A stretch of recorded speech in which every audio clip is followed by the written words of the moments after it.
to the republic for which it stands, one nation, under God, indivisible, with liberty and justice for all. This mother would she do it online. I think the last time I did, I just turned my camera off because I was like, I don't. I wonder what the. Yeah. There's no. Google that. Yeah, like. What is that? There's no emote for that. Hello. Good to see you. All right, welcome to our June 8th regular town council meeting. Thank you everybody for coming. It's good to see some of you. It's good to see all of you. I see you all on a regular basis. I can't press on. All right, first item on the agenda is accepting the agenda. Mr. Mayor, I'd like to, I move that we allow Councilman Loftus to be present online. Okay, it's been moved. Second. Moved by Councilman Swafford, second by Councilwoman Boyce to allow Councilman Loftus to attend electronically. Any discussion? All those in favor say aye. Aye. Those opposed? Motion carries. Welcome, Councilman Loftus. You look much better there. The lighting. Thank you. I can tell when you're grimace now, so we can see if you're unhappy about something. All right, next item now will be the acceptance of the agenda. Thank you, Councilman. Yep. Mr. Mayor, I move that we approve the agenda as published. Okay. He can have it. Okay. Moved by Councilman Swafford, second by Councilman Loftus to approve the agenda as published. Any further discussion? Hearing none. All those in favor, please say aye. Aye. Aye. Those opposed? Motion carries 4-0, we'll presume. All right, next item are the minutes for May 20th. Councilwoman? I move that we approve the minutes of May 20th, 2026 regular town council meeting. Okay. Moved by Councilwoman Boyce, second by Councilman Swafford to approve the minutes of May 20, 2026 regular town council meeting. Any further discussion? Hearing none. All those in favor, please say aye. Aye. Aye. Those opposed? Motion carries. All right, next item on the agenda is going to be our citizen and council concerns. Are there any citizen concerns? Yes, sir. Please stand up, give us your name. I'm Dan Wong on behalf of Karen Larson. She owns property on 513 James Street. And that is a corner lot. So we've been led to believe by the town aide, the town engineer, that fence has to be no more than 4 feet on both sides of that lot. About 30 feet of that backyard fence is right now over 6 feet. And the entire backyard is going to be 6 feet wood fence. We would like to turn it into. Right now it's chain link with vinyl woven in between. And it's 6 feet now currently, right? Currently about 6 feet now, it varies some, but we would like to maybe get a variance to just for the backyard portion of that fence to keep it 6 feet without the 20-foot setback from the property line.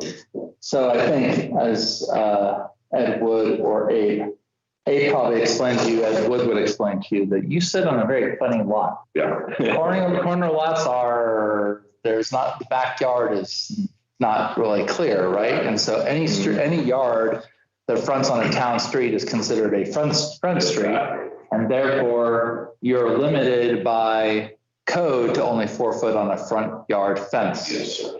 However, you clearly have a 6 foot fence that's in there. And so if you were to replace it, you now come back into the code that requires that it has to be 4 foot. Yeah.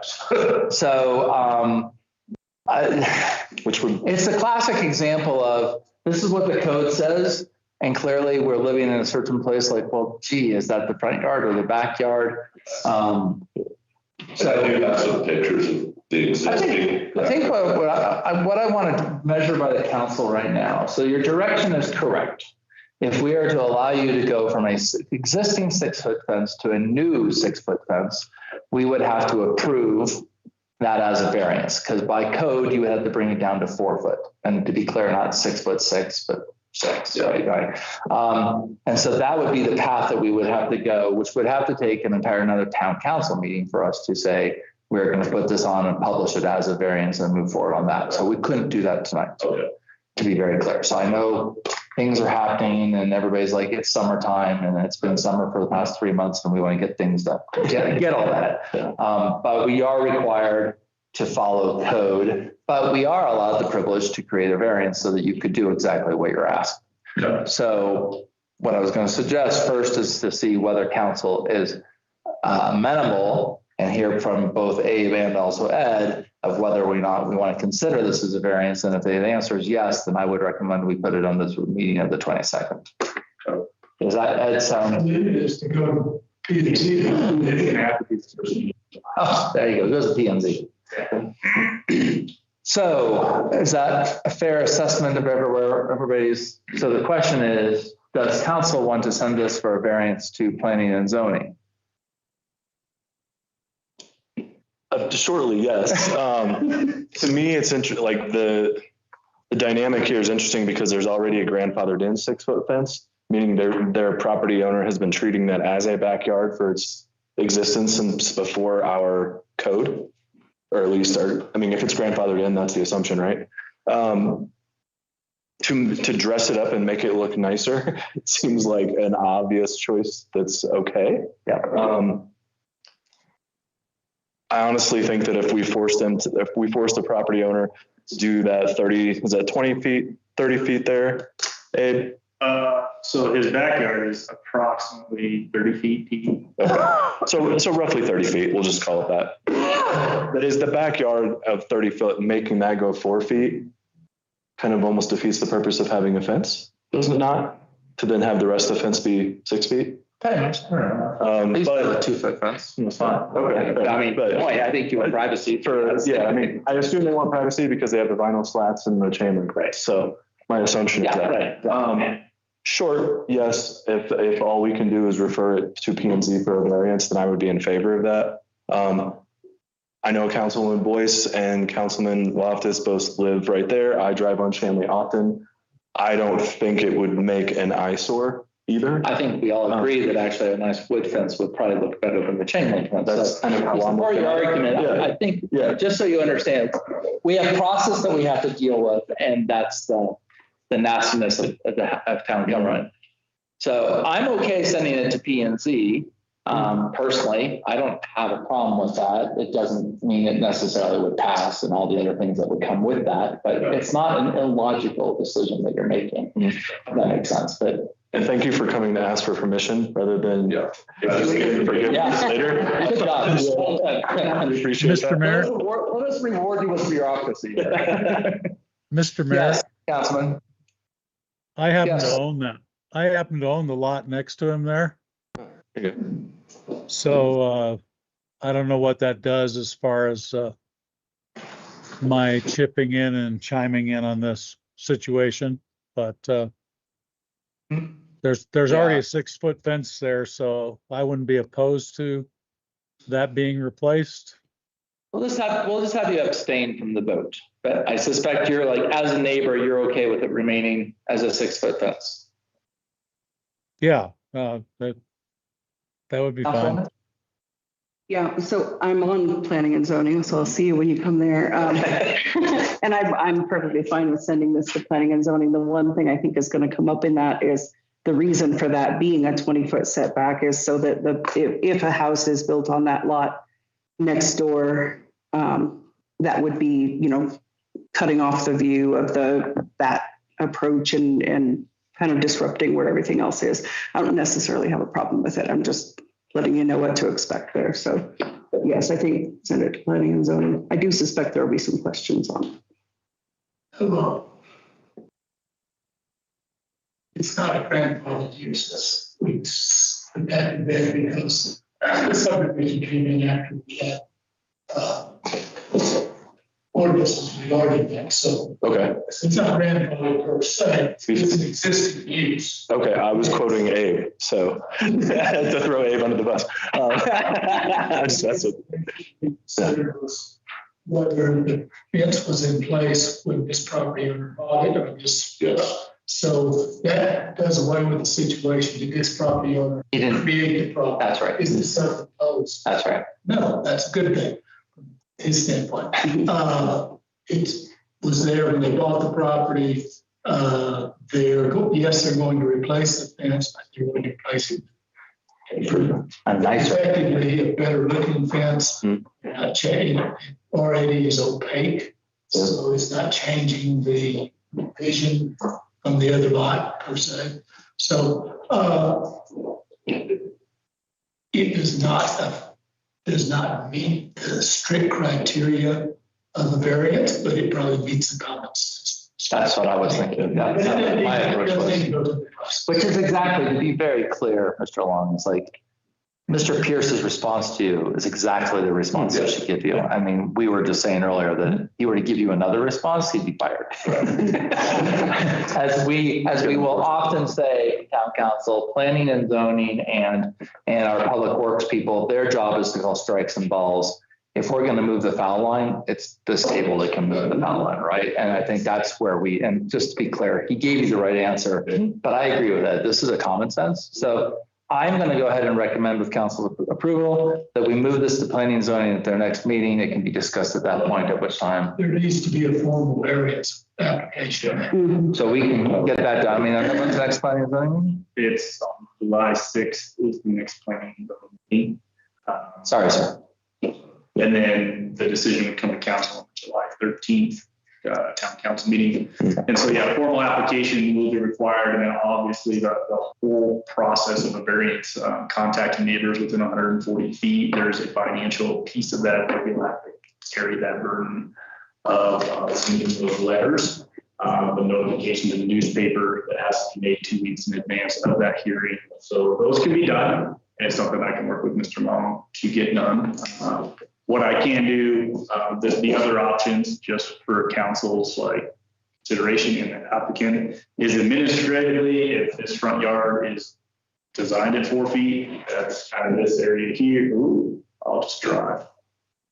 If this area was 4 feet, That area is.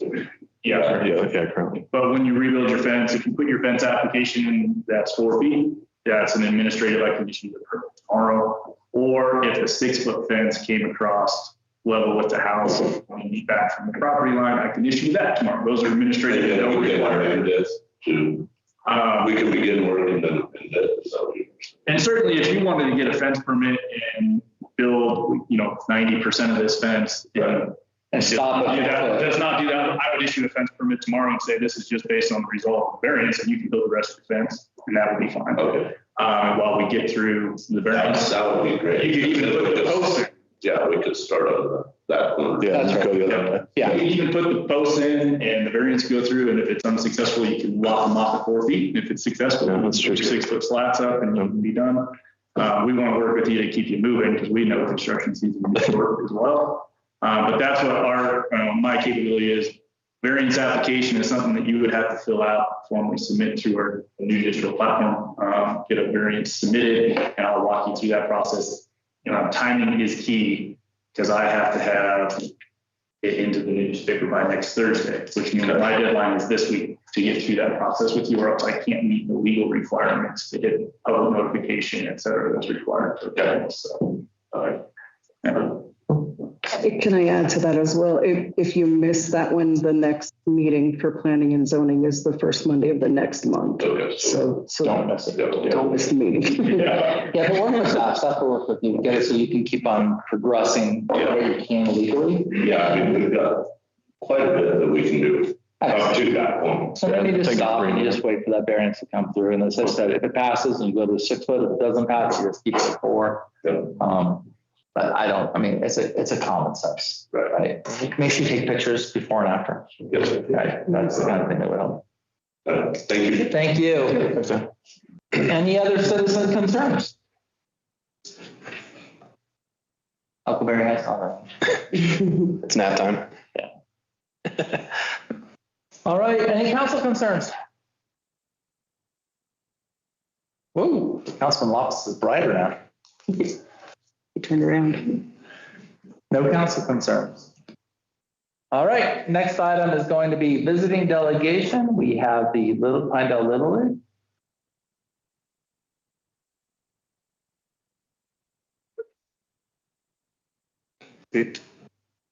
There. Thanks for your time. We sent a letter to council last week. It's in your packet. This letter was a written request for asking for waiver of the tournament fees for our state tournament in July. Came up with about $3,600 and what that those fees would be for us this year, based upon agreement with renting the. It's our published park use fees. Is that 3,600 accurate? I don't know. I have not seen their schedule. Okay. So Yeah. I imagine it's pretty Pretty close. close. Okay. Yeah. I believe there are going to be games Tuesday through Sunday. Wednesday through Sunday, Wednesday through Sunday. all three fields. Some more details are coming in once we get teams. Teams have until Monday to sign up for this tournament around the state. As of right now, 20 teams have confirmed they are coming. I'm just going to ask people, could you just tell us your names and stuff over the Oh, record? sorry. I know who you are. Senior Robert Pinedale League president. 20 as of this morning are confirmed that they're coming. They have until next Monday to confirm. Okay. Follow-up question, if you don't mind. Is 20 the maximum number? 34 teams maximum. So there's a possibility of 34 teams. Okay. Max, but I know like Cameron's large will be there. So Okay. So like your best guess is 20-ish. 28 to 30 would be our high end. Okay. Okay. And then how much are you charging? Or it's my understanding you guys are charging per team? We cannot charge as Little League. You cannot charge. Okay. We're So there is no fee. no fee for them. They have to pay Little League of America to come and their district fees. And the district fee is the one that takes care of the umpires and stuff like Okay. So those fees do not go to reimburse anyone for paying for, like paying the town for the usage. Okay. Have you guys thought about getting a sponsorship to pay for the usage fees? that. Yeah, sponsors for other fees. Yeah. Okay. Fair. Okay. Sorry. No, you're good. I'm just Keep asking. on going. You're asking. That's all I got. The fees, my calculation, 3 fields, 6 days. That is the number. 3,600 is okay. So that's what we're talking about. Yeah, we did get sponsors for the league this year. We do have sluggers going. It's his first year. It was a little bit of a cost to get that operation going. It's like starting a brand new business, and we appreciate the opportunity to do it there. And we'll take some while to see some reward other than providing fantastic hot dogs to the community for people to enjoy. They eat way too fast. Yeah, so during the tournament week, I mean, I think there's been some conversations between CJ and Abe and the group about what help we can provide during that time. I know that I'm not sure what the contract says. I guess I've never seen one. I do apologize, but There's no. clean up and, maintaining the bathrooms, cleaning up after every single day and during the day. Cleaning the bathrooms. We restocked the bathrooms this last weekend for opening day stuff. And so that was convenient for us to be able to go in and get the stuff that was needed. And we took all realize that. it's Ron doing everybody's busy, so we're on this, all responsibilities from field care to cleaning up, so that During that week. your guys' employees don't have to check up on us every evening and stuff like that if they're busy and other happens. So we're gonna be there for plenty of time, so we might as well be doing it, right? Yeah. I mean, I think, and we've talked about this, is I think we had a conversation earlier, rendezvous is a less than ideal time to be doing this. Right. For multiple reasons. I don't think technically it was their. No, and I understand that. And we had this conversation, and I think the other thing that just really has to be clear is that upkeep of these fields comes on the town taxpayer. So, to waive 3,600 for this many teams who are going to be on those fields is literally a cost to the taxpayer, and the 3,600 doesn't actually cover the cost of what it probably is to maintain it. So I just want to phrase it in the sense that it's difficult because I'm not inclined, frankly, personally, to waive fees. Because I know the cost that our staff and everybody puts into maintaining these fields and the cost of the taxpayer, and especially that I'm looking at a budget that's very tight this year, very difficult, that we would then just say, okay, we'll write this off. I love Little League. I have friends who are playing the Little League. I think this is fantastic. You've got it. I think we were encouraging to maybe work with travel and tourism, but there's that element of its rendezvous. So we can only do so much during that time. So I know 36 isn't going to cover the cost of what it's going to cost us to maintain that thing. So my inclination, my personal preference is not to waive the fee as much as I like this project. But this is a council decision and there are 4 of us up here to vote. So council, if somebody wants to make that motion, they can. But at the moment, I have a hard time looking at the overall cost of the town. This goes for all our park uses. I think for all our parks, we charge a certain amount of money. And it doesn't matter what you are and what you're doing. I think people have to contribute something. Absolutely. And I have a little bit more of a personal experience with this because I was part of Sublet softball and we had to pay the town fees for the rendezvous tournament. Kind of the exact same situation that you guys are in, unfortunately. Well, fortunately or unfortunately, however you look at it, you guys have more days. We had 1 to possibly 2 days. 6 is a serious number. We were also charging per team. So we kind of like helped build that into our team fees. So it kind of levied the blow to the organization. I was under the impression that you guys were charging for them to be here. I did not know that they weren't. So that changes my calculus a little bit. However, $3,600 is steep for us to just write off, I think. That's why I asked about sponsorships, because to me, if you could get someone to sponsor the tournament, yes, it's the state tournament for Little League.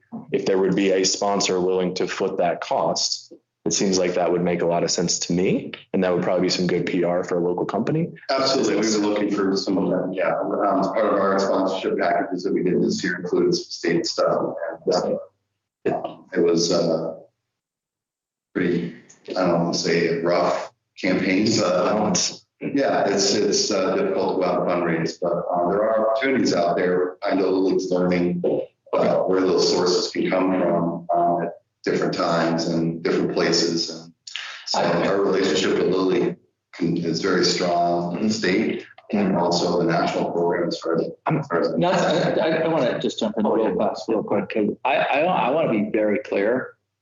I think this is great that you're doing it. And there is no like, what'd you do it at Rendezvous and why didn't none of that's there. It's an inconvenience. It is there. Yeah, and I've heard it is there, and I just want to publicly affirm I'm glad you're doing it. I really wish it wasn't during this period of time. Absolutely. But yes. I want you to understand, like, well done, and I'd love to be involved with you somehow next time that we can get it so it doesn't have that conflict, and then maybe there should be a travel and tourism or contract for service. Like, okay, we got a great thing. I'm stuck here at this point where I'm at right now. If that makes sense. So I just want to publicly say that because I know you had another conversation elsewhere that wasn't it? Might add, like, when the new fields were built, this is a reason for these, is to have that kind of thing. That's right. The timing, 2 years ago when we went to state, I'm not sure which location it was, but they started talking about hosting something here, hosting state tournaments here. And then they brought us the dates, the exact dates. So of course it's right. And I'm like, really? Is there any other time we can do this? But because of the other tournaments in the big picture. So a quick example, the seniors play their state. It's 5 days later, they need to be in Oakland, California. So in previous years, as you know. What are you gonna do? You gotta do it. Yeah. So that's kind of the timing for it. And we just, and that's when we later on met with the mayor. Talk to them about it. Yeah, exactly. So I get that question all the time. And I get it. And this is an obligation on you. I kind of agree with Councilman Swafford that I wish he could just pass it off onto some of these teams or get a sponsorship. But Councilman, you want to, I jumped in because I just wanted to discuss other things that are going behind the scenes. Yeah. Well, just a couple of thoughts. Like when we put in the ball fields, we were anxious to try to get some tournaments here. But one of the things, we put a lot of money into those with the idea that there would be fees and we would be able to make them worth their investment.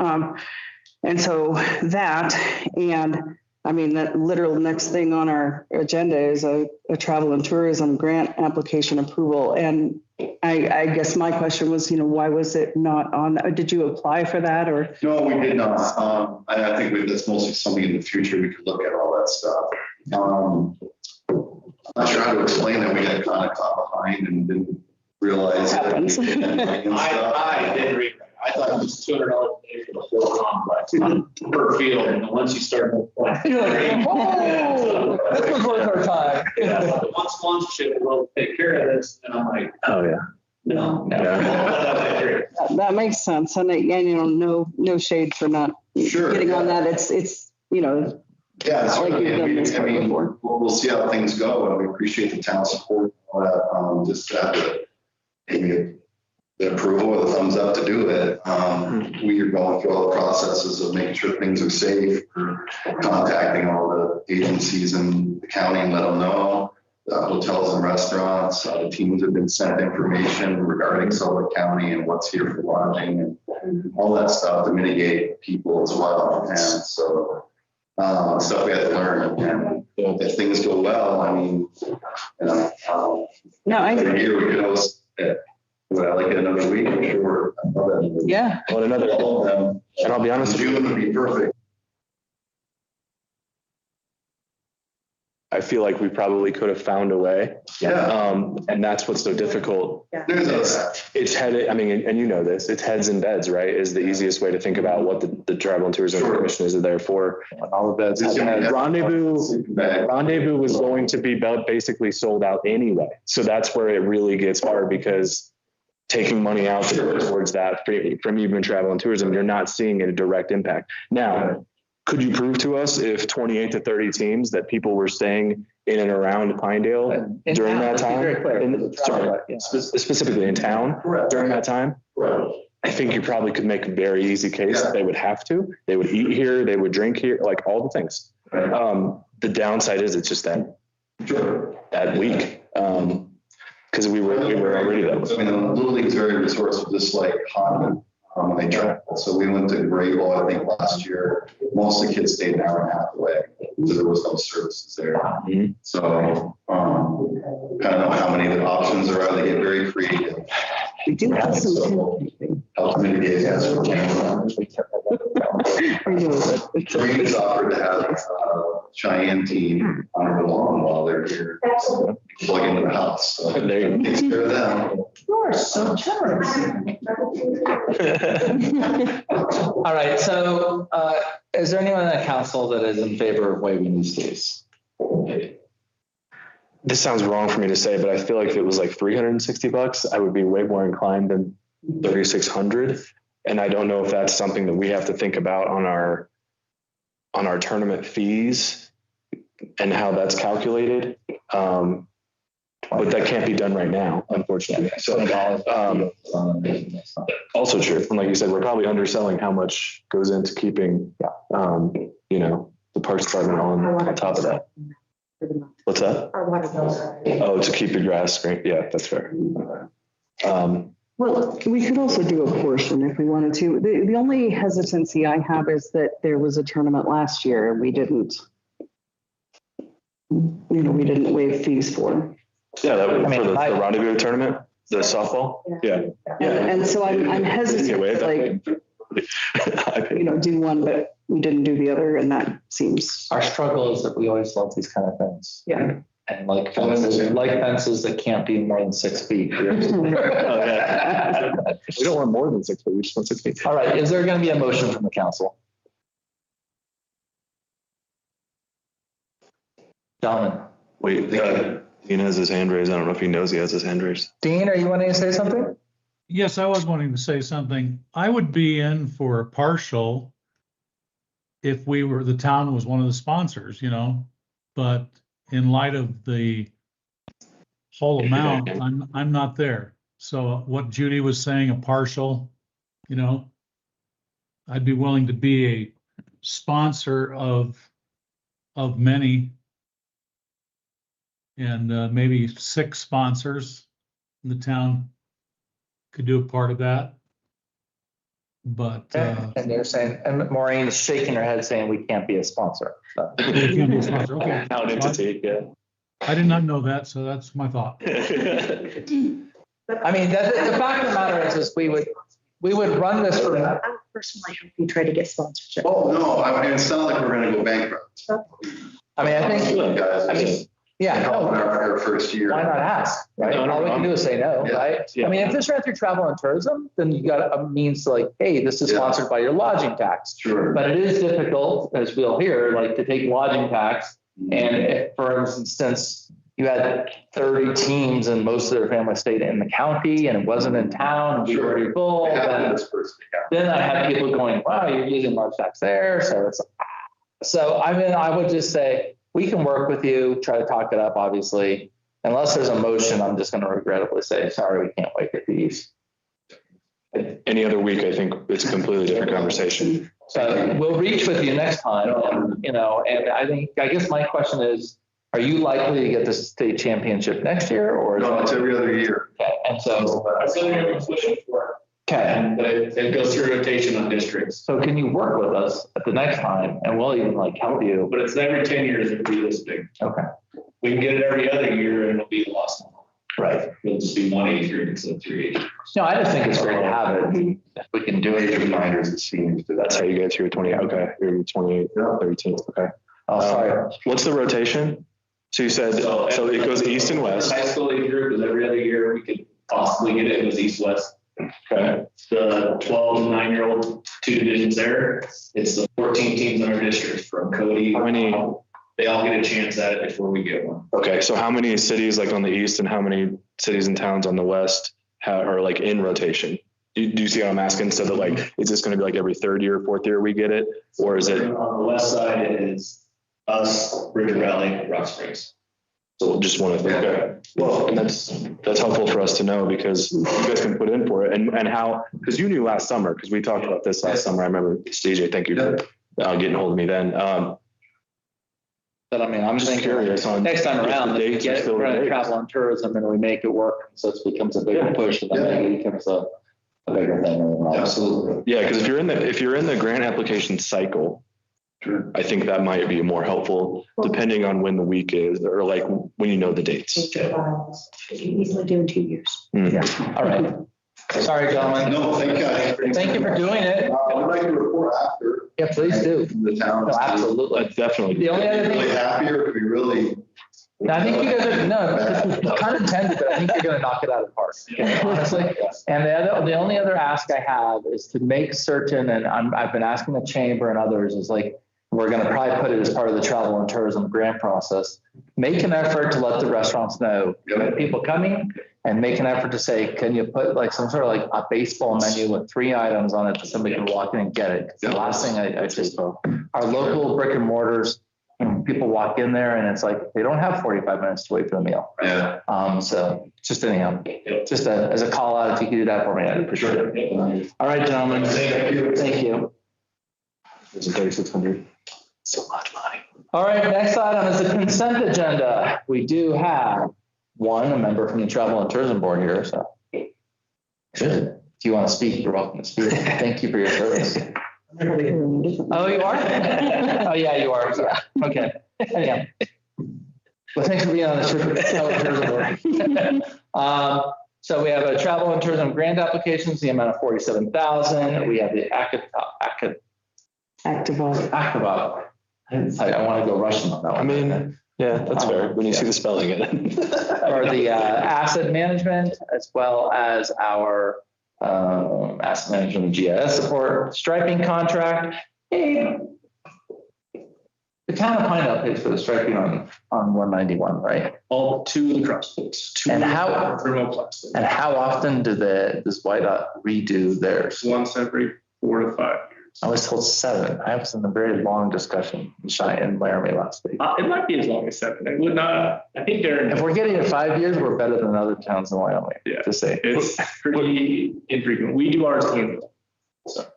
What Which ones are the thermo? Tyler, and I believe the one that is at the other hot light. So it's the hot lights. Lake. Okay. Okay. Just curious. Okay.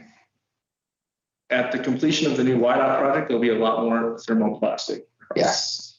Oh, that'd be cool. Okay. They'll maintain, because we're, during the scoping of the Pine Tree project, almost all of the intersections are going down to a single crosswalk across Pine. You won't be able to just cross on both sides of the intersection. It'll be one side or the other. So you can walk up to Tyler, where the thermoplastic is one now, that's the go option. Yeah. And then you go down a block. I don't know. He's had a town council meeting started. Okay. And so we have it as 11,000, correct? 200. 11,200 is the low bid, yes. Okay. See no reason not to award the low bidder. And then just to point out, this is the only E6, so Ashford, and then E6 is the only power that town of Pinedale has on taxing. And we're just sticking at the 8 mil. It's the only thing we can impact. All right, and then amended employee guide.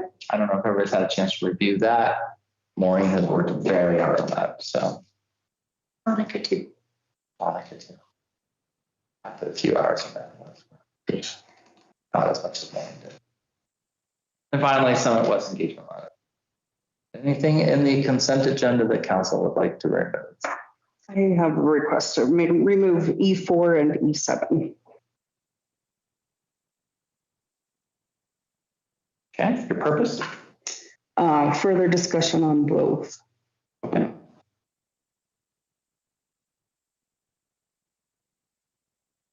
So hearing that, I will make a motion then to approve the consent agenda, removing E4 and E7 for further discussion. Okay, so E4, I'm sorry, second, forgot. All right, it's been moved to approve the consent agenda minus E4 and E7, the striping contract with employee guide. Is all those in favor of approving the consent agenda minus those two, say aye. Aye. Aye. Dean's on I, mute. Okay, here we go. All right. Opposed? Motion carries 4-0. Okay. Let's, how do we do this? I guess E4 and E7 can just come up first on the agenda then, so that, yeah, right. So we've never had to do this before. Okay. Yeah, we only had questions, I guess, rather than. Yeah, right. Well, this might actually change though.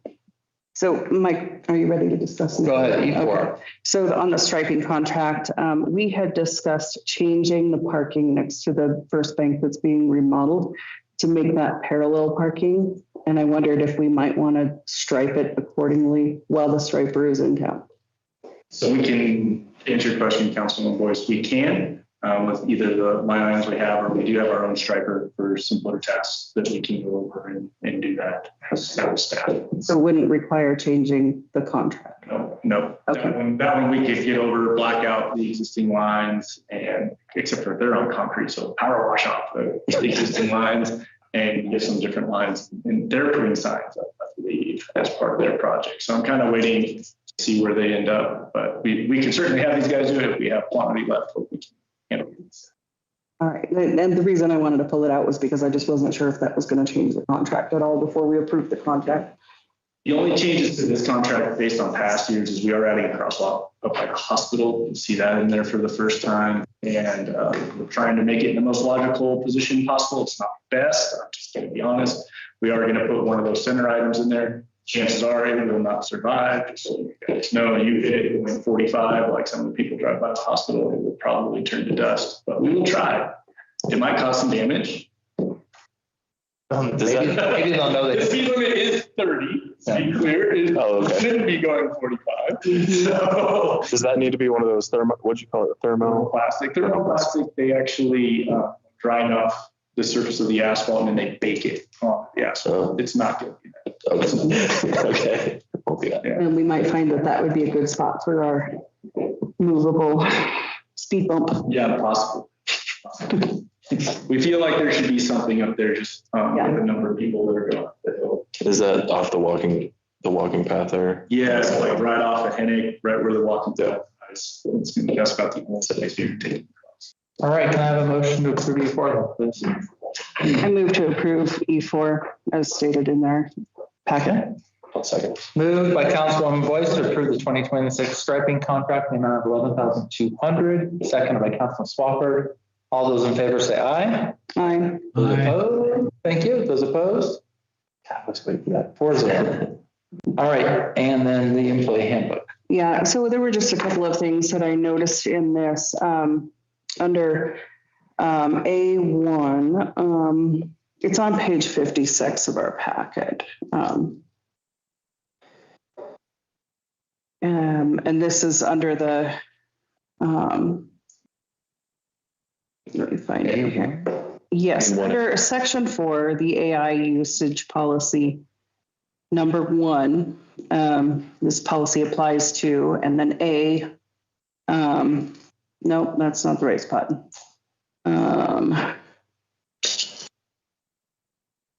Let's see. Oh, that was AI, not A1. Number 4A. 4. Government staff may not Yes. use tools to input or expose classified, sensitive, or personally identifiable information. Yeah, so my question is where it says government staff may not use AI tools to input or expose classified, sensitive, or personally identifiable information. We're using Blue Blade. And I feel like, I know Blue Blade is addressed later, but does this contradict that? No, No, we purposely dropped it without. there is no personally identifiable information in Blue Blade. So if you go and submit a fence permit through Blue Blade, does that not have your personal information and your location and all that?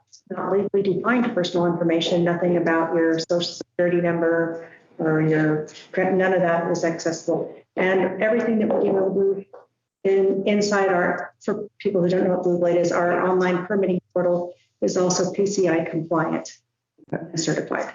Okay.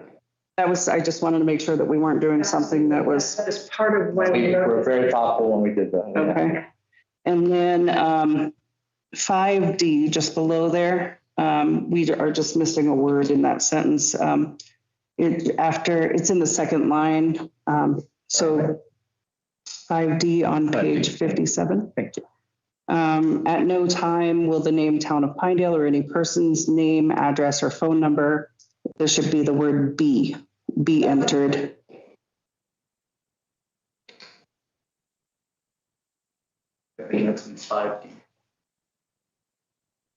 That's the only other thing there. Yes, we had 3 people read it and missed it. Including probably some AI. Weird, it's not good at regulating itself. Exactly. No, we just No. there. Yeah, let's not do that. Take over the town. Yeah. All right, can I have a motion? to Yeah, approve? I'll move to approve the employee guide with that edit. Been moved.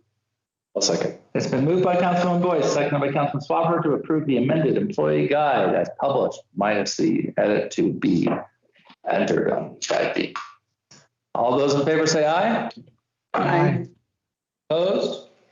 Motion carries 4-0. Thank you.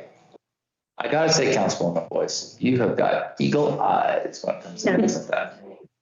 And if anybody ever wonders, why does the mayor always go, okay, approval of the minutes, Councilwoman? That's fun. So next item now is our council seat vacancy. As many of you know, Councilman Kosiba got elected, and then they ended up selling their house and purchased a house in Barger. He resigned. Could have resigned if, huh? I haven't received it. Oh, well, it's probably the copy he sent me that I thought he sent you. He's resigned. Okay. I'll worry about it. I thought you had a copy of it. Sorry. He forwarded it to me. Why? It was like a while ago. So. Guests are waiting to join. I try to keep it. No, it's good. It just popped up. Okay. It just popped up. I mean, I literally just did. Unverified guest. All right. So anyhow, he has resigned. It's not here. So a testament of the resignation. And so that was last week. We need to publish this. And the idea would be that we publish this tomorrow. and give 2 weeks for people to put their name in, typical to any other election. I was going to recommend an appointment because normally what we do is we get applications, we then do interviews, then we have an executive session, and then we make a decision. We are literally in our third read of the budget, end of the month, monthly reports. I was going to recommend we wait until July, but if council is like, don't mind doing either a special meetings are complicated, or a very long meeting at the end of July, we could do it that way. Do you mean end of June when you just say? I meant, yes, thank you. End of June, the June meeting, the end of the last June meeting, because we're going to have a workshop on budget. And then we are going to do our third read and end of the month reports at the end of June. So I was going to recommend that we do this on the July, whatever that is, 13th council meeting. We have all the Between applications. the 4th of July and Monday. July, no, okay. July 13th. July 13th. Rendezvous, yeah. So between the two, all the applications would be in, everybody would be done. We then would do interviews and selection on the 13th. Now, if council would like to rather do it sooner, put it on the 22nd of June, just be prepared for a very long meeting.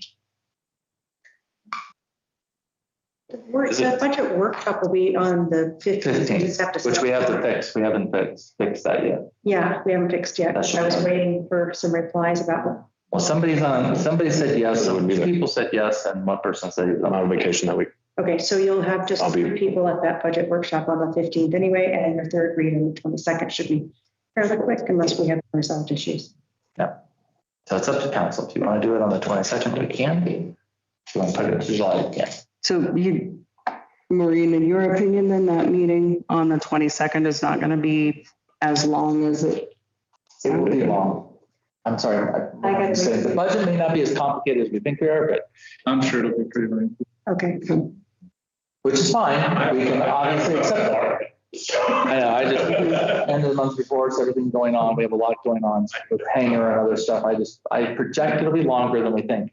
If you have one person apply, then it'll be a very fast meeting, right? If you have 4 people apply, and you have 4 interviews and all that stuff, which I'm okay either way, but I just want to. Actually, but took part in one of these one year. Yes, you did. Yeah, I think it was just during the day. Remember they did it. Because that came in at like a random time. Yeah. So if you don't think it'll be a problem for the council being quote unquote shorthanded. I personally don't, I mean, but I don't want to like in any way impede democracy or republicanism at work, so.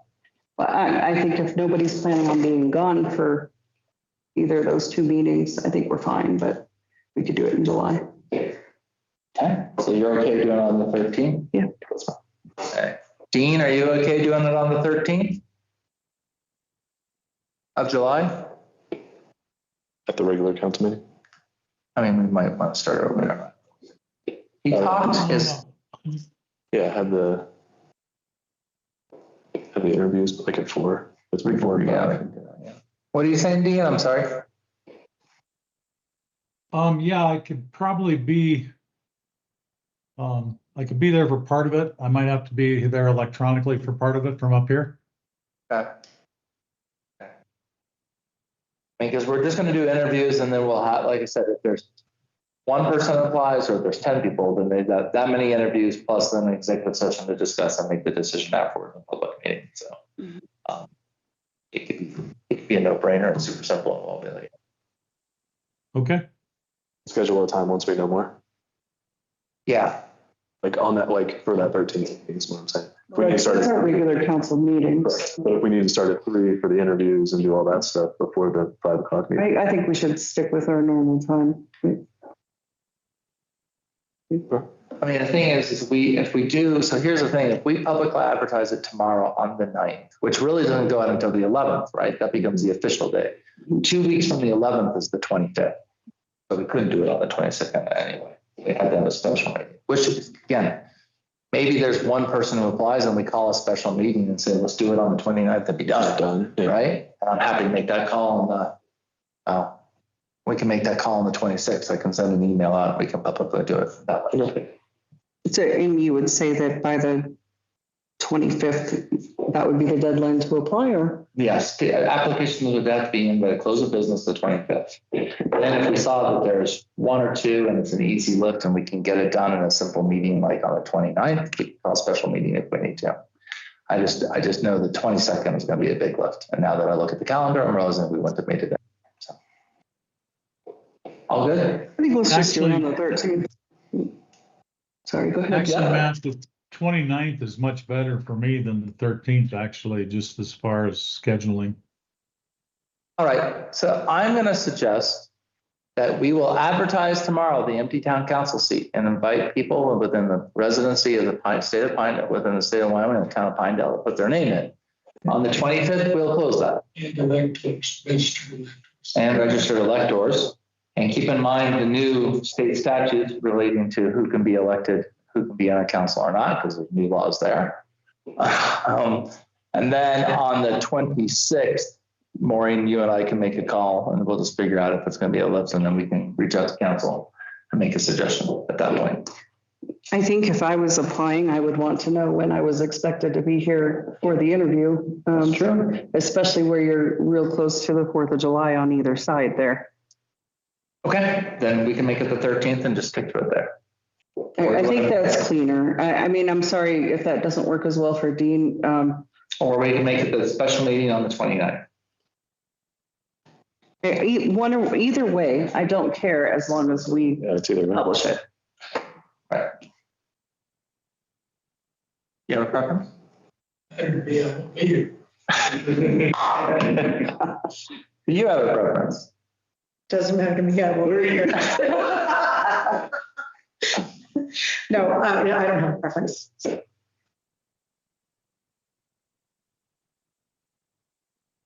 I'm good. I won't be here the 15th, so I'm good. You won't be here the 13th, The 15th. of June 15th. Oh, June. I'd rather have it the 13th. Okay, Yeah. July 13th it is.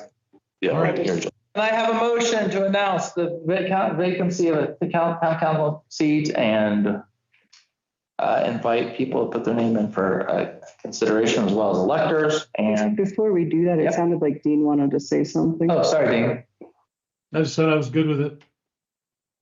Yeah, sorry, that'll be a little bit of a conflict with you, but No, it's all right. I can live with it. okay. I'll entertain a motion. I move that we approve advertising for the open seat for town council with a deadline to apply by the end of business on the 25th, and expecting to be here for an interview and make a decision on July 13th at our regular town council meeting. Second. Moved by Councilwoman Boyce, seconded by Councilman Swafford to announce a vacancy. I mean, 6:25 with interviews on the regular town council meeting, July 13th. Any further discussion? Hearing none. All those in favor say aye. Aye. Those opposed? Motion carries. I am looking forward to talking about this next one. Mr. Mayor, before you proceed forward, it's been brought to my attention that we are frozen on. The video stream is frozen away, the audio is the main point. But if you were willing to take a brief recess, I could try to reset the system and get it sort of transparent. Now, a motion to recess for 5 minutes. 5 minutes. Sorry, Keith. We're just almost there. Yeah, so moved. All right, moved and seconded by Councilman Boyd. We'll take a 5-minute recess and come back at 6 o'clock. That's actually 6 minutes, but. And Mr. Mayor, if I kick anybody else off by trying to do this, just rejoin the same link and we'll get it going.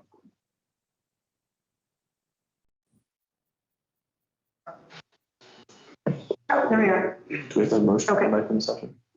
No, I think the recess ends. We just come back in. I think we should wait till 6. Yeah. All right, Mr. Mayor, item is that we're back in line. Everything is working properly. We'll give it the extra minute in case. Okay. wants to. I think that's everybody who was previously there. Others invited to, who's that?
All right.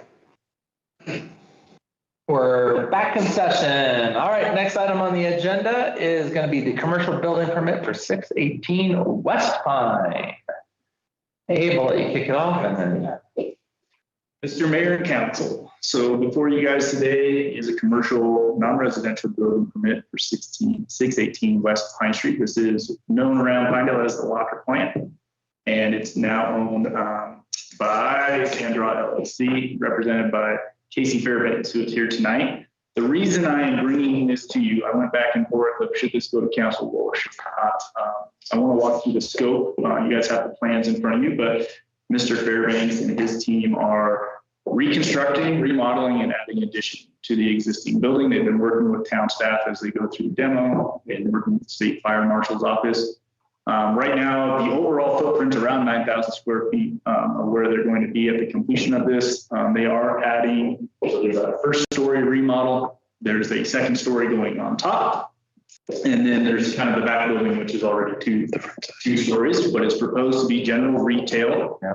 And the cost estimate is below 500,000, which wouldn't require me to bring it to town council. However, Mr. Fairbanks and his team are kind of scheduling a phased approach where they're going to build the structure, and then as stuff needs rented out, there'll be certain remodels inside or certain things that happen inside at different times. I thought it best to get it before council. Never hurts to have your guys' review and approval. I've reviewed the application. Mr. Fairbanks has done everything right. He's been in coordination with the state fire marshal's office. He's taken care of his stormwater to the best of their ability on that small site. I have no reason to recommend otherwise that this should be an approved building permit. He is here and can present it to you guys. Any questions you may have on the building permit. So. Great, thank you. Mr. Fairbanks? Yeah. Come on up. So a little bit of an update since the last we talked, but fire marshal originally we were putting in for what they termed a shell permit. Jeff doesn't like that anymore. He wants us to take the full permit. So we are a little bit of a snag back on that part. But we're hoping to just get a town building permit contingent upon fire marshal approval still. So the one thing we're waiting on there is an electrical layout. With the shell permit, you don't have to do mechanical or electrical. You can submit those later before you get your fire marshal approval, but that way you can dry it in and all that. So we are working on the electrical schematics right now. Hopefully get those back shortly. They will be drawn up by anything but an actual electrician, state licensed electrician. So hopefully those will come quick. The plan is basically to make the building into 3 distinct rental units.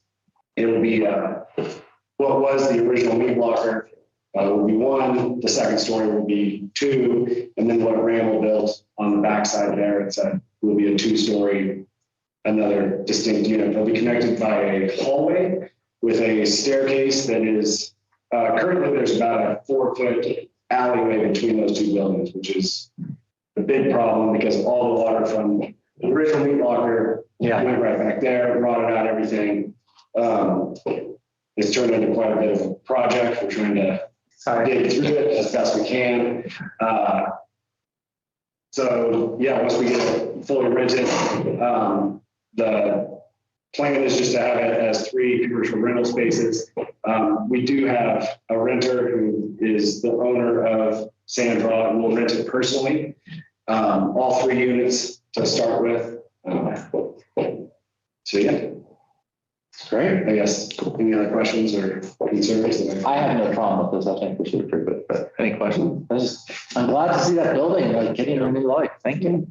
Yeah, it will feel Yeah. And it will bring new life to that spot. It's really visible as well, being right across from the park. So. Yeah, it's good station. Any questions? So this is all just retail and not like Airbnb or anything in it, or? No. So fire marshal, in order to do the residential rental, my understanding was we would have to put in a fire suppression system. We are under 9,000 square feet, and commercial retail was a way we could code it with the state fire marshal to not have to put in fire suppression, which would require an 8-inch line coming in there. Was the last I heard. Probably at least. Yeah, I didn't want to pursue that. That spot that Ramble built is basically an apartment. It'll function just as well as 2 offices with like a common lounge and a garage. So not an Airbnb, but just, No, not an Airbnb. I guess the concern was you'd have, there's not really any parking there because the building footprint takes up everything. There's 10-foot setback to the alley, which you could probably get 3 cars per parked-ish, maybe. Yeah, I mean, if they're tight. But yeah, no plans for Airbnb or any type of residential. Okay. And the current plan is, you know, my dad who owns San Draw is going to rent all 3 units from the company itself for his own private venture. So. cool. Okay. Any other concerns? My only condition upon the permit approval will be it's approved contingent upon final review and approval of the state fire marshal's office, which allows Casey to keep going with Jeff and whatever Jeff requires. That's outside of our wheelhouse, but Jeff does a good job and Casey's already in touch with him. So. Cool. Ed, any concerns? No, I think that with the contingency on fire marshal, I think it's fine. The use matches the building. Other than that, it's something they have the right to do, they should do it. Okay. Good. Yeah, making sure everybody's nodded their heads, so. First way. Yeah, we're planning, it'll be Old West facade kind of look. We'll cover up the brick. There's no insulation. That was a question everybody was wondering if you're gonna like keep the brick. No, it'll be cedar siding with the side Old West style building. Cool. Crazy. When do you anticipate it being done? So originally it was into the summer. I still think by beginning of the fall, we should have, barring, you know, us not getting our building permit from the state or the fire marshal approval, by the end of the summer, I think we'll have it dried in, and then spend the winter working on the inside. Not open until probably next summer. Okay. Thank you. I'll move. Yeah, I move that we approve a commercial non-residential building permit at 618 West Pine Street, conditioned upon the final review and approval of the state, Wyoming State Fire Marshal's Office pursuant to Chapter 160.10.c-2. Second. All right, moved by Councilman Swafford, second by Councilwoman Boyce, to approve the commercial non-residential building permit at 618 West Pine Street, conditioned upon final review by the Wyoming State Fire Marshal pursuant to 160.10.c-2. Any further discussion? Hearing none. All those in favor, please say aye. Aye. Aye. Aye. Those opposed? Motion carries 4-0. Nice house. All right, next item is, thank you, Katie. Appreciate it. Thank you. Wish you the best.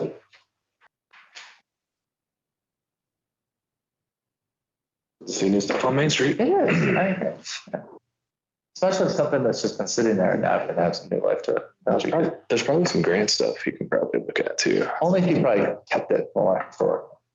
Oh, okay. Yeah, I think if he goes and Even if puts a new facade on it, I don't think it'll qualify. Okay, because it's a historic building as it is, right? Yeah, but you have to kind of make it for the city of the building. Gotcha. Okay. That's why the Penton's building you get like that. All right, next is the water sewer permit application for 700 East Hennick. Abe? Mr. Mayor and Council, this is a water and sewer application. Typically, these do not come to you guys. However, the museum, who is also present to represent their application, is trying to do a phased approach or a phased project on, I think it's called Fort Sublette. If I'm misspeaking, you just stop me, but Fort Sublette, which is kind of their new endeavor up there to show a Western fort as part of the museum. It's going to be an exhibit. I think long-term, it's going to have some facilities in it that are going to require a fire suppression system and a bathroom and some other things. They aren't quite ready on a commercial building permit application at this point in time, but they would like to get the water and sewer installed during this construction season and proceed with their project. I have been working with Mike Jackson on the project. He's very confident in the design of the water system, that the size is appropriate for what the state fire marshal will require for fire suppression. And then the sewer is just a common sewer because of the restaurant. This was tap for the sewer was added when the sewer line was replaced by the hospital. So they don't really have to do much to the sewer other than tie onto it. The water itself, they do need to tap and install a 4-inch line. There's 2 items on your agenda tonight. One is the approval of the water sewer permit. Staff's recommendation is that we allow them to do this as it's currently designed, inspected, and as built on file by the town. We recommend not charging a fee at the moment because we have no idea what to charge. All of our tap fees, et cetera, are kind of determined based on that building permit process. What size is the domestic and then the fire. So those fees would be assessed at the time of the commercial building permit. There would be another water and sewer permit application and they would pay those fees at that time. And then they are requesting to use HDPE, SCR11 HDPE pipe rather than ductile iron, which we also support, but it would take a waiver from our construction standards. So those are the 2 items. If I misrepresented, the applicant is here. Town staff would recommend approval of both of these, but we thought it best to bring it to you guys and make sure you're aware of the process and why we're proposing it to you. Okay. Any comments? I don't have any comments. I'm happy to answer any questions. Thank you. I did have one question, Abe, just when I was looking at the water and sewer permit that was filled out. It says sewers at 4-inch and then water is at 3/4 inch. And then, oh, I see fire line is 4-inch. So you're going to, I'm sorry, I just, yeah. So the way it works on a commercial building permit, they come in, they usually, like our current fees are $2,000 for fire suppression. And then based on the service line size, 3/4, 1 inch is 1 fee.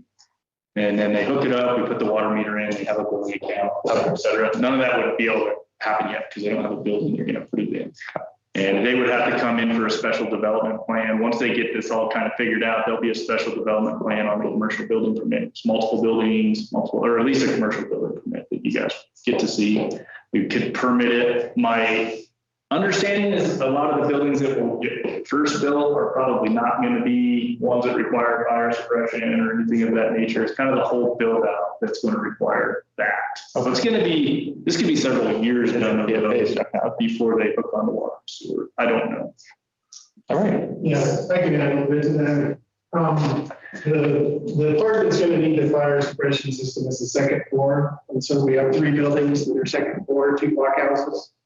And one will be a bourgeois house, which will be a 2-story building. We're not building that right now. We will build the blockhouses hopefully this year, but we won't allow access upstairs on the 2nd floor until we get through the whole fire and partial process. Yeah. So that's kind of my understanding of So they're not asking for a waiver of the fees. It's just a timing of like how we do it, where we can keep it clear.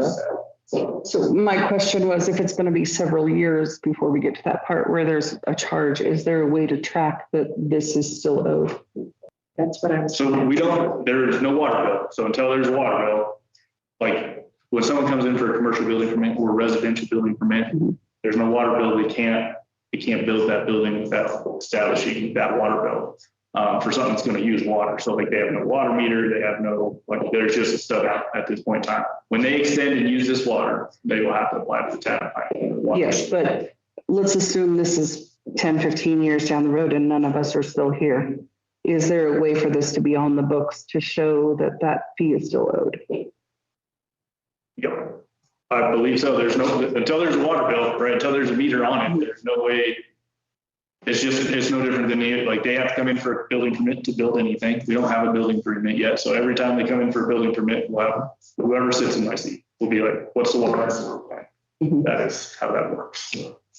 Okay, so us approving it tonight isn't going to complete something that down that road, they just say, oh, that's done. And we don't have to look at what the It's fee no was or different than anything. water and sewer being stubbed to a private parcel in town. It's just they're stubbing the water and sewer service to the parcel to use. It's no different. So it's pretty common then to, okay. Usually we're the ones doing it. The town is the one putting infrastructure, right away or something like that. Yeah. This is them putting the infrastructure. And that's what made it unique that you brought it to us. And I suspect that I'll be recorded in the minutes. Which nobody may not look at 10 years from now. It's true. I will. I'll look at it. But it's no different than us stubbing a water sewer service to a lot of parcels. So all you're doing is putting infrastructure and not connecting. Correct. Yeah. That's not Happy Street. Okay. Yeah. So there wouldn't normally be, so I guess it's confusing because of the way it's worded in the packet, where it sounds like we're giving a variance to that, but it's not. We're approving a water and sewer application with no fee, and we're asking for a waiver on the pipe material. I didn't know what other process to run it through because it's not a subdivision. It's not that's the only thing I could really come up with. I just wanted to make sure it was understood. I was like, I should probably educate the council on why we're doing it this way. I think Ed? All right, can I have a motion to approve this sub water service? I move to approve a water and sewer permit for the Sublette County Historical Society, Inc. at 700 East Hennick Street for the installation of a 4-inch water service and 4-inch sewer service intended to serve the future Fort Sublette at no cost currently. Connection fees will be assessed at the time of the issuance of a commercial building permit when domestic and fire demands are known. Okay. I'll second it. He popped up before I say anything. Moved by Councilwoman Boyce, seconded by Councilman Loftus to approve the water and sewer permit for Sublette County Historical Society Incorporated at 700 East Hennick Street. At no cost currently. Of a 4-inch water service and a 4-inch sewer service intended to serve the future of Fort Sublette at no present cost. Connection fees will be assessed at the time of issuance of a commercial building permit when domestic and fire demands are known. Any discussion? Hearing none. All those in favor, please say aye. Aye. Those opposed? Motion carries 4-0. Thank you. All right, next item is a pipe material waiver request. Abe's on it again, trying to change his pipe material. This is the stuff we like anyway. We just haven't changed the code. We just need to use the construction. It's not Okay. construction. Okay. Fair. Do we need to discuss this? No, I was just going to go straight to. Go for it. I move that we We've done this approve. like 10 times. Yeah. I move that we approve a waiver from the town of Pinedale construction standards, allowing the construction of a 4-inch HDPE Schedule 11 water service line connection at 700 East Hennick Street, conditioned upon the installation of trace wire to the town of Pinedale standards. Second. Okay, moved by Councilman Swafford, seconded by Councilwoman Boyce to approve the waiver of the town of Pinedale construction standards on the construction of a 4-inch HDPE Schedule 11 water service lines connection at 700 East Hennick Street, conditioned upon the installation of trace wire to the town of Pinedale standards. Any further discussion? Hearing none. All those in favor, please say aye. Aye. Aye. Those opposed? Sorry, Dean. Motion carries 4-0. Is it one motion to change the construction standards, or is it the 3 reads? No, it's just a single motion. It's just the bandwidth building. Noted. Okay. Fair enough. Probably not right now. Yeah. It's a win. It's a November project. Okay. That's November, not even winter. Well, it's a big wonder by November. yeah. All right, next on item on the agenda is the approval by effect of the 2026 chip seal project.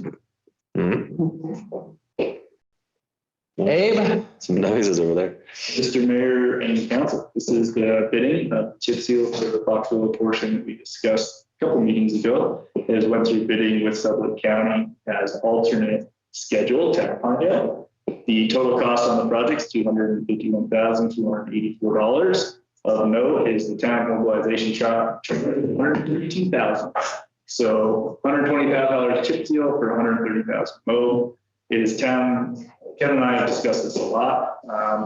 And though we don't like to defer maintenance, the town staff would recommend not awarding this year and taking the $200,000 that we currently have in our budget and setting it aside in a what the proper term is, but setting aside for combining forces under a larger budget in future fiscal year. That's just a large mow fee to pay for a very little amount of chip seal use. Over 50%. Yeah. Yeah, you're looking at like 55%. Are you guys here to discuss anything regarding this? We're getting there. They're on here. They're here for the result. Oh, okay, of course, I'm sorry. All right. Maureen, what would we call that money? We did it with the water and sewer. You'd have to do a restricted account specifically to do that. It takes another motion, a separate motion. We can do that during budget reading though, if we wanted to, right? You could do it. We can, there's a couple other things that we're going to change as far as restrictions anyway, when we start talking about direct distribution. So we can incorporate that all into the workshop on the second read on the 15th. Because it gets a little more complicated to do a restriction. Yeah. And then to release the restriction, it gets a little more complicated in future years. So this is more of a critical question. I'll phrase it that way. So the mobilization fees of $132,000 on the bid. They're already going to be here, in which they are getting paid mobilization fees to be here in Sublette County. $1 million. Right. Of the $4+ million total project for the county, correct?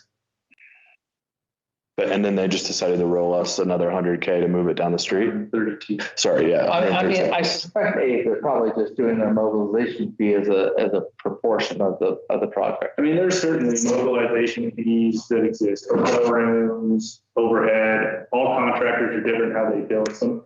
You gotta remember that MOB is paid out lump sum chunks, percent complete. So what's really nice for a contractor, they move in on day one. I think most specs, you get 25% by just mobilizing and signing your contract. So then they get a chunk of money up front, and some companies use that to purchase then their oil. I mean, they all have different ways of doing business. Overall, this is about $40,000 more than we had anticipated the Foxwoods piece to be, and that was with the markup with the oils and stuff that we were expecting for this year. So it's a hefty price tag for a small amount of chip seal. And they'd have done it. I'm not certain it would come down in the future. I do think, though, it might be worth trying to lump it together in a bigger chunk. We always pay higher prices in town too, because on county roads, when they sweep the excess chips, they just sweep them right into the borrow ditch. We don't have borrow ditches. So it's got to be picked up, and putting oil down, if they overshoot into the ditch, it's not a big deal. You overshoot onto the curb and gutter, Dave tells them to go scrub it off. So like there's problems there that don't exist in the county town streets. It does make our stuff more expensive. But this is pretty hefty price tag.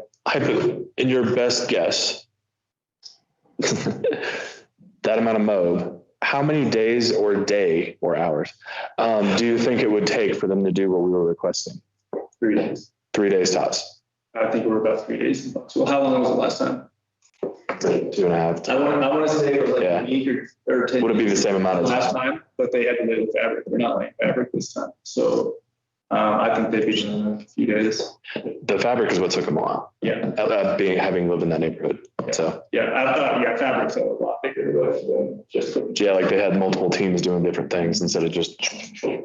Yeah. Okay. They're probably a couple days. Gotcha. And then a week or so drive on it, then come back and sweep it up and bunk with it. Okay. I suspect we'll take a motion to not. I think the proper term is to not concur on the award of the alternate, since it's not us who is actually awarding. The county's awarding, we're just not doing. Not concurring. Okay. I make a motion to not concur. That's first for me. The bid award of the 2026 chip seal project with Sublette County. All right, it's been moved by Councilman Swafford, second by Councilwoman Boyce to not concur with the bid award of the 2026 chip seal project with Sublette County. Any further discussions? Dean, you good? I'm good. All those in favor of not concurring, say aye. Aye. Just had to make sure we're clear on what we're not, what we're agreeing not to do. Should have filed for county commission. Those opposed? Motion carries 4-0. All right. Okay, next item is ordinances and resolutions. As usual, we have ordinance 739, our appropriation ending June 30th, 2027 on its first. This will be workshop. We need to determine a time in a moment. On the 15th was the proposal, but generally we like to just approve this one and roll through, but if there's any comments, happy to hear them. There will be changes, by the way, but number two. I move that we approve ordinance 739 on the first read, annual appropriation ordinance for the fiscal year ending June 30th, 2027. I'll second that. Moved by Councilman Swafford, seconded by Councilman Loftus to approve ordinance 739, our annual appropriation budget ending June 30th, 2027 on first read. All those in favor, please say aye. Aye. Aye. Those Aye. opposed? Since you seconded it, I figured you were good with it. Those opposed, the motion carries 4-0. All right, can we real quickly, you're going to be gone on the 15th. Yes, I will be off grid for a week. Off grid, not even like electronically present. I do not know the resort we're staying at's capabilities. Okay. It's like it's in the woods, like I've been there before, but yeah. So we were proposing the 15th for the meeting. We figured we needed 2 hours to kind of work through this. Were we thinking lunchtime or dinner time? I forgot what we were.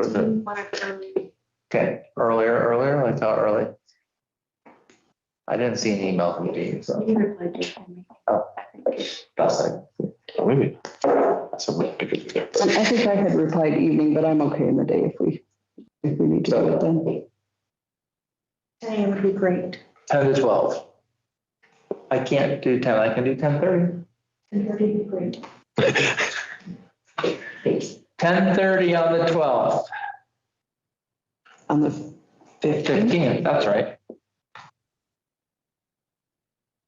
Were you looking at the right day in your calendar? I was. Okay. Well, my keyboard doesn't always work. So. I'm just going to do it this way. Budget work. I'll send an invite out to everybody, and of course we have to publish it too. So. It won't matter because I use a different calendar for her. Yeah. My town calendar doesn't work. All right, there it is. Can I have a motion to have a meeting on June 15th at 10 o'clock for a budget workshop? 10:30? Thank you. I heard 10, I put 10:30. And I guess it would be a budget workshop and second read of the budget on. So is it special meeting or? Okay, that might be a special meeting. Okay. I move that we approve a town council special meeting for a budget workshop on the 15th of June at 10:30 a.m. Second, even though I will be here. All right. All right. It's been moved by Councilwoman Boyce, seconded by Councilman Swafford to have a special town council meeting in order to work our budget and pass on second read 7:39, June 15th at 10:30 to roughly 12:30 p.m. Any further discussion? Hearing none. All those in favor say aye. Aye. Aye. All right. Those opposed? Motion carries 4-0. Thank you very much, everybody. Next, ordinance 740 on its first read. Maureen,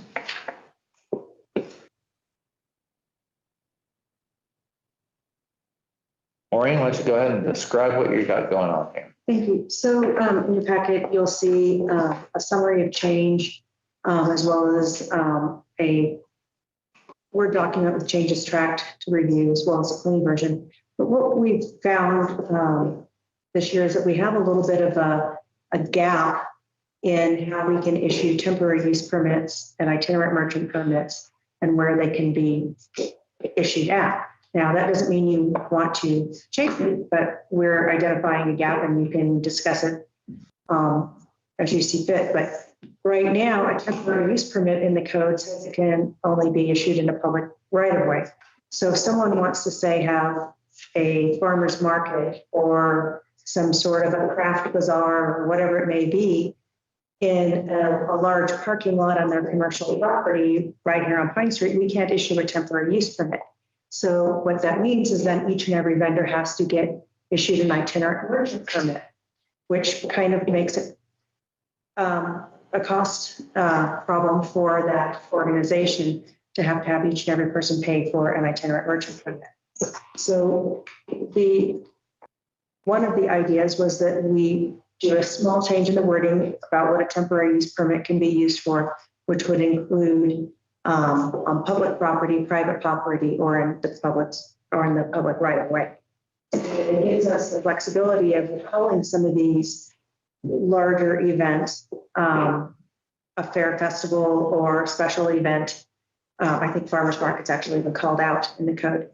Right now, like I said, we did have farmers market who wanted to have their events on private property initially, but we didn't have any way to do that without each and every merchant getting a permit from the town each and every Saturday, which we felt was quite a large burden on those small vendors. We had last year, we had one that got turned down that wanted to have a craft bazaar on one of the hotel parking lots that was really large, and we said, well, can't do it because you have to have itinerant merchants.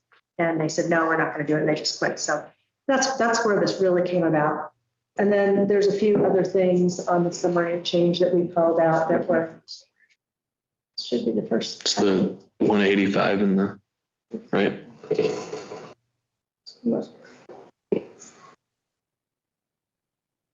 And again, maybe you don't want people to have to avoid having itinerant merchants things. I don't know, but it's something that we are noting as an issue.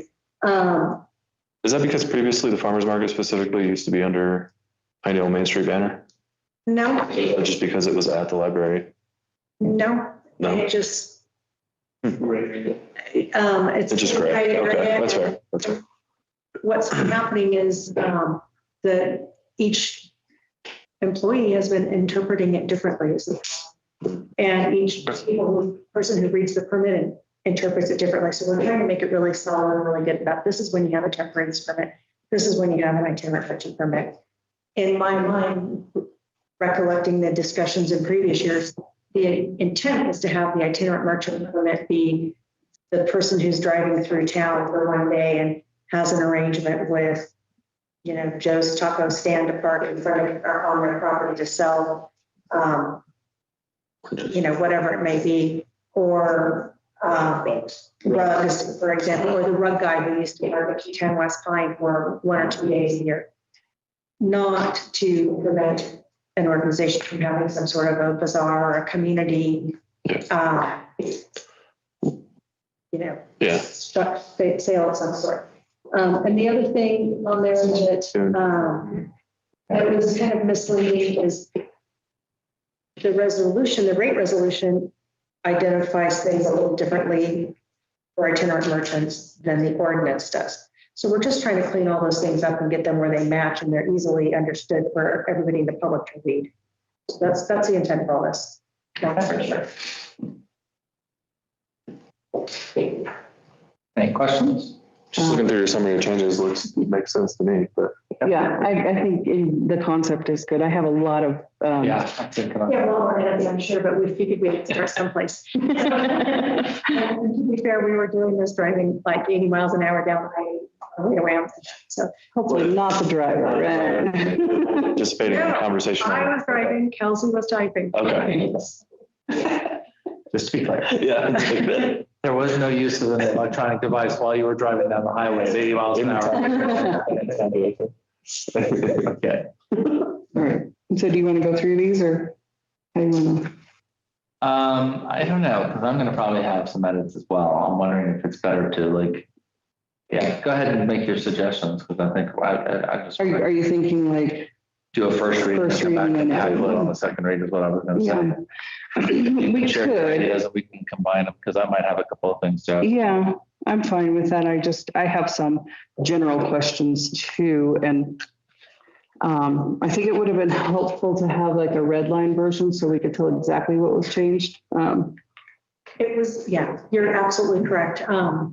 It was a learning curve for somebody. And so. Good. Yeah. Yeah, I'm fine with. But we will have her back on when we can actually, there is one that's marked up. It's just not redlined because what we had to do was throw it back into ChatGPT to tell it to redline. Okay. Yeah, I had that problem with the employee handbook too, where I wasn't sure. I felt like the changes that were being made were like minor changes, and we got the 80-page document to read through, and it would have been helpful just to have highlighted the sections that were changed.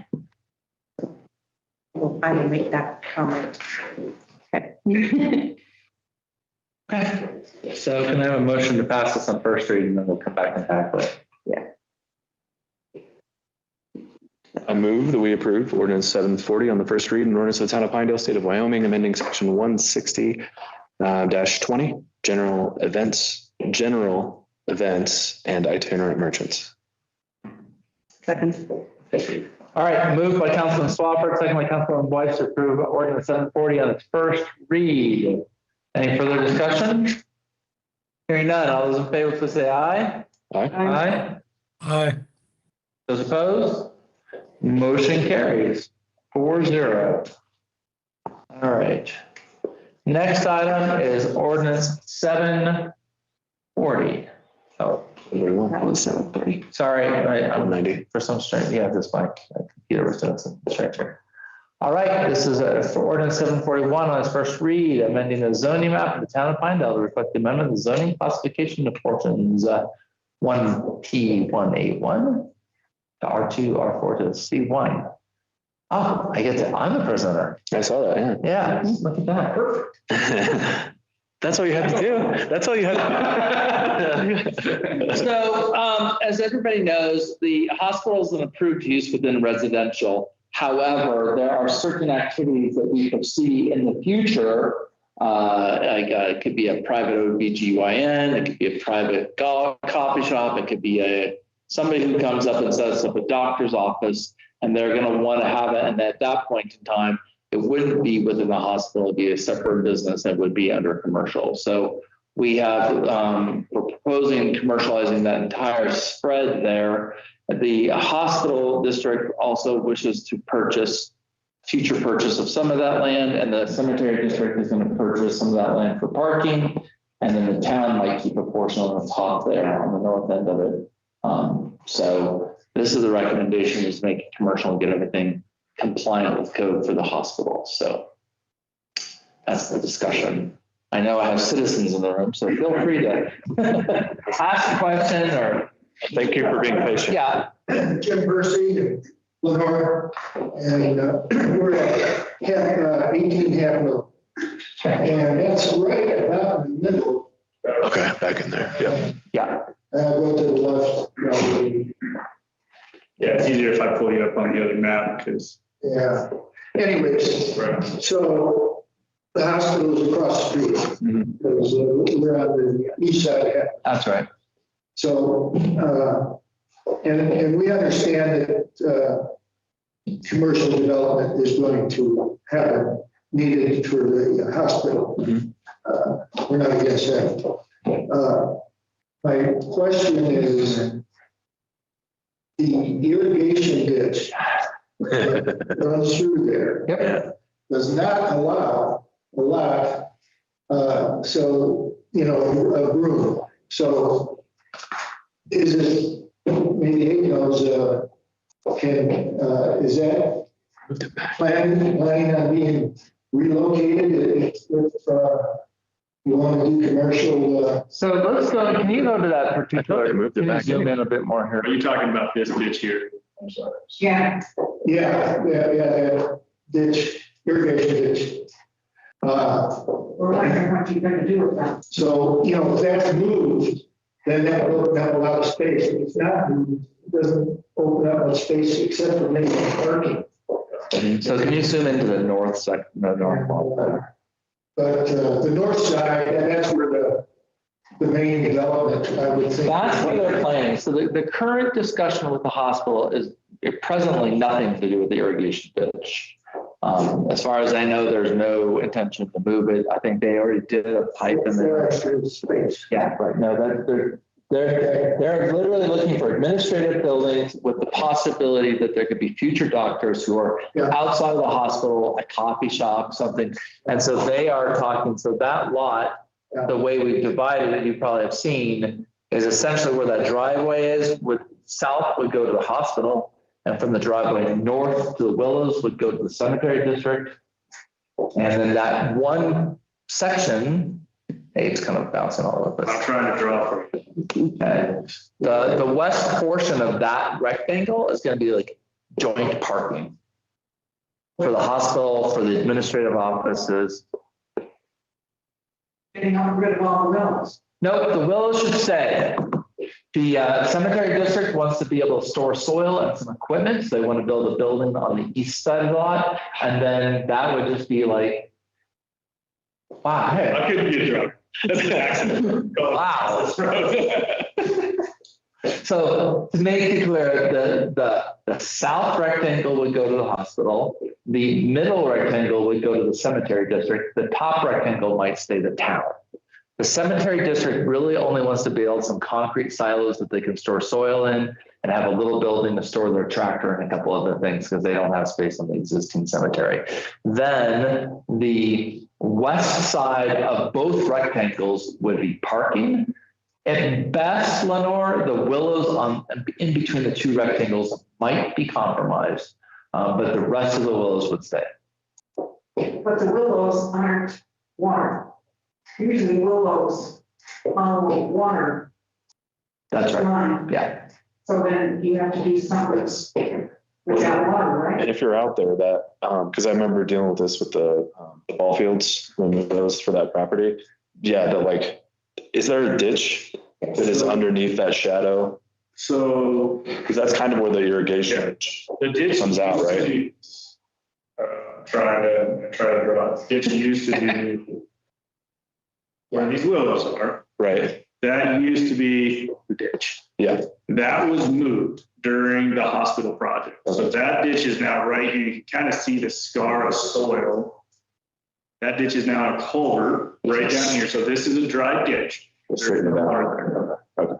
And it comes right here, and then the hospital moved it to the east side of the parcel to keep it out of the way of the hospital. And I don't know of any plan to move that ditch again. Yeah. So Like this- that. I haven't heard or seen anything there. I wouldn't think there'd be much commercial development right along that street. Nope.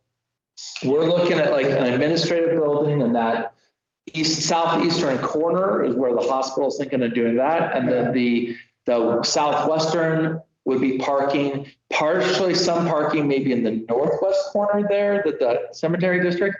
But what we're proposing is that the parking there in the southwest quadrant of that rectangle is going to be like joint parking between the cemetery district and the hospital. They'll jointly do it together. We will probably put the new intersection, will go higher, right? That's going to go there.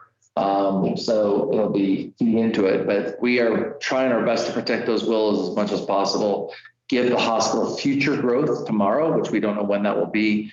The cemetery district is interested in moving on quicker because they want to do some improvements over on the cemetery district side. Will there be access to that Half Moon Road? No, From the hospital side? not as far, there's no discussion of creating traffic on that side. Okay. Answer my question, thank you. Are we okay with that? Yeah. Okay, we tried to make like everybody happy and protect the residents in the area at the same time. Where is the new road from Fremont Lake to? We almost need It's like red. Yeah. We're gonna be like, right? That's where the a laser pointer? And the new one will probably come off. I don't have like a laser pointer because you could have just done that from there. And this will be our. Yeah. And then this- For situations like this, It's just gonna be a turn off into the parking lot. what, $10? I thought. No, not really. No. Yeah, maybe add that to the real desk for it. Connecting to Skyline. Yeah, this connects Skyline, this road that they have here existing will move. And then that'll be parking. That would have been easier just to go. And parking for the hot or overflow space. Okay, and then the road that Skyline goes that way. Over, right there. Uh-huh. That's Skyline. Yeah, that keeps on keeping on. And that road won't connect to that one. No, Oh, okay. I just wondered. no, you're good. So Thank you for being patient. planning and zoning meeting, we did have a resident who lives just like you have to drive by the cemetery and he's kind of on that side. And he has water rights from the other portion of the ditch that's not dry. Yeah, it tees off right here and follows this road. Then across from Lake Road, that goes to the user of water behind the cemetery. And that will not be. Yeah, and he just asked that we make sure that we protect that easement so that he can, be able to still get water through there. And also he said he goes over and cleans that out. So at our meeting, it's a recommendation in our packet from planning and zoning that we create an easement for him to be able to do that and not be on anybody else's property when he does it. Yeah. Well, but we're not subdividing the property now. Yeah. Or even looking at a development. This is just strictly a rezone. Mm-hmm. So we're not doing anything to the. But down the road when we do sell it in pieces, I'm just sharing what he came and was concerned about. Was he was not opposed to the rezone or anything. He just wanted to make sure that he was going to have his water protected. Yeah, this should make it better for everybody. And quite honestly, it's been juggling 4 or 5 different entities on this thing. I think we're. Yeah, and Mr. Mayor, just to bring it full circle, this did go to public hearing at planning and zoning. They did review it. That was the one comment, was the concern about water rights, which is best taken care of through an easement at the time of, I think it'd be a record of a map survey. I don't think we'll have a full subdivision, but we can take care of that at that time. It's appropriate. We have other easements that run across the property that are recorded currently, so we can make sure we get that done with a record of survey on the property before we sell any parcels or anything of that nature. But for the rezone, I don't see that. There's not a lot we can do during the rezone process. That was the one concern brought up in a condition of the planning and zoning on their recommendation. They did recommend yes to move forward with this rezone. There was some concern that, hey, can the hospital do everything they want without a rezone? The challenge that we've talked about at this table and with Ed Wood is once these parcels are subdivided, you can't just put an office building up on its own separate parcel. You can't, there's limitations because it's not allowed use inside a, right, and a primary use has to predate a secondary use. And so this does keep the freedom for the hospital or cemetery to do what they want with those parcels when they purchase. Can I have a motion to approve on first read? I move that we approve ordinance 741 on first read and ordinance amending the zoning map of the town of Pinedale to reflect the amendment of the zoning classification of portions of 1P181 town of Pinedale from its present zone district classification of R2A and R4 to the C1 zone district. Second. All right, it's been moved by Councilman Swafford, second by Councilwoman Boyce to approve ordinance 741 on first read. Yeah. Any further discussion? Hearing none. All those in favor, please say aye. Aye. Those opposed? Aye. Okay, thank you. Motion passes 4-0. Thank you. Who came up with 1P181? It's to be fair, that'll be fixed. I'll just mess it. That's illegal. I'll just mess it. It'll be fixed by the second read. It's already gotten beat over the head. It's book 1 of patents, page 181. Okay. It was just funny because as I was like, come on, man, we don't have a better name than this. A little bit of work there. It's all good. A little bit of work. Abe's been complaining about that for a while. Eats and bounds. Yeah. I honestly, Ed redlined this. I thought it was going to be way worse. I didn't. I was really pleased with my success on the first read. Sure. All right. Next item on the agenda is our bills. Routine H1. I move that we approve the bills for June 8, 2026 in the amount of $140,305.72, paid with checks 32515 through 32556. Second. It's been moved by Councilwoman Boyce, second by Councilman Swafford to pay the bills in the amount of $140,305.70. Check number 32515 through 32556. Any further discussion? Hearing none. All those in favor say aye. Aye. Aye. Aye. Aye. Those opposed? Motion carries 4-0. All right, that's that.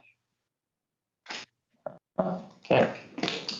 Next item is executive session to discuss real estate. How are we going to do this with Councilman Loftus? I just sent Councilman Loftus a separate Teams meeting that did not meeting, so you guys enter executive session. Since I assume there can be no action afterward, we will end the public meeting. We will then join Mr. Loftus in that separate Teams meeting for executive session. Okay, yep, there will be no action after this event, so let's go ahead and make a motion to go to executive, and then we'll turn off and come back to you in 2 weeks or whatever it is, Next week. next week.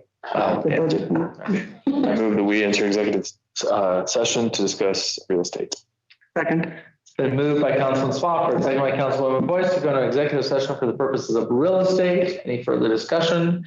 Hearing none. All those in favor say aye. Aye. Those opposed, motion carries 4-0. All right, we will then not come back and there will be no action.